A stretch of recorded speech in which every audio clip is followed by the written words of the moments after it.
Hello and welcome to Soul Symbols. My name is Shelly. I'm a writer, an astrologer, and a card reader, and I'd like to welcome you to my channel. Today is day 28 of the 31 Days of Tarot, and what that is it is a video blog sprint that's hosted by another YouTuber here named Ethony. And what it is every day throughout the month of January, tarot and oracle card readers answer one question regarding our craft. And today's question is, have you ever turned a tarot non-believer into a believer?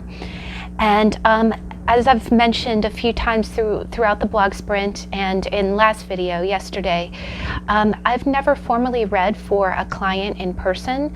I've read tarot since I was a teenager, and I pull cards for myself every night, and I read for family and friends and on my channel. So I have a lot of experience with tarot card reading, but I've never formally done it for clientele. And so given that background, I can't formally answer the question of, have I ever converted anyone? I don't know if anybody has watched my channel and believed after watching my videos. So I decided to go ahead and still answer a question for today, but I replaced it with a question from last year's 31 Days of Tarot. And the question was, have you ever dealt with imposter syndrome? And what imposter syndrome is it is a syndrome, like it describes, where you feel like you are faking it, right? Like you aren't really a reader and that you're just pretending. Have you ever suffered from that syndrome where you just feel like you're not, you're taking on the role of a card reader, but you're not really a reader? And I can say yes, I've definitely dealt with this quite a lot. It's funny, today I post, every Tuesday I post a weekly video series called the How to Tarot, and today I did the Star. And what was lovely was it was a great card, because the last 2 weeks we've done some really tough cards in the major arcana, but it was so great to see the Star. But posting videos every day for the 31 Days of Tarot, and then posting weekly and Saturday videos, it does start to wear on you after a while.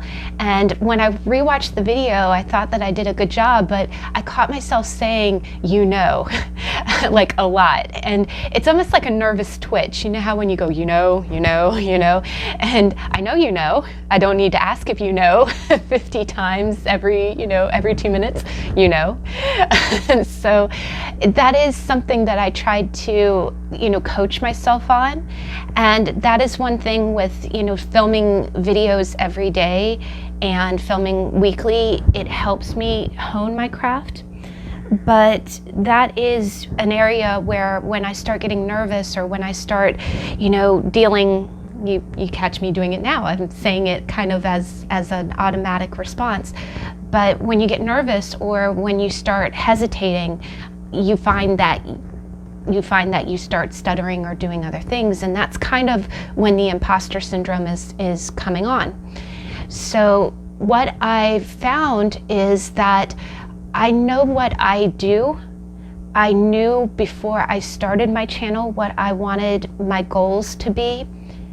And I knew that I was not the same as other readers. There are readers who are psychic. There are readers who do channel. There are readers who actually read the cards and channel the energy. I do still pick up on the energy. I like to pull with the story. But first and foremost, I consider myself to be a storyteller. I read the cards as if I would read images in a dream, or read images that are speaking to me. So there are times when I sit down and the read starts a little like cold. And what I mean is almost like a cold call. It's like when you start off, you need a little bit of time to warm up. There's been a few reads with my weekly energy card readings that I've said, pile one, I'm sorry.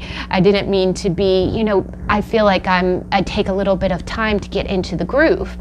And since that's been happening more and more, what I try to do is I try to pull cards just in kind of a general way to get warmed up, either for myself or for, for other people. But it's a way that I can help deal with it. But imposter syndrome is a very real thing. It is something we deal with. It is almost like an insecurity. You feel like, okay, maybe I'm not good at this. Why am I doing this? Why am I trying to give people, information, and if this is not what I'm meant to do? But the way that I handle imposter syndrome is that if I am starting to get nervous, if I do catch myself saying 20 times, if I start myself stuttering or getting nervous, I kind of take a breath and I get into the center, I get into the core of my body, and then I say, okay, just read the cards. Just read the cards. Do what you do every night, do what you do every night. It's the same thing that you do every night. When you read the images, when you pull cards for yourself, that nightly ritual that you saw, I have a video day 19. I do that every day, and it's not a lot of cards sometimes. Sometimes it's just 3 cards, sometimes it's 2 cards. But what I do is I start with an image, and I say, what does that mean to me? And I build a story around it. And when I build the story around it, I can see and I can feel what's going on. And even if I don't channel, even if I don't get all of the information in that read, even if it's an off day, or I'm having a kind of odd moment, I definitely pull up that video. I watch the video later. I replay it for myself, and I say, okay, that wasn't so bad.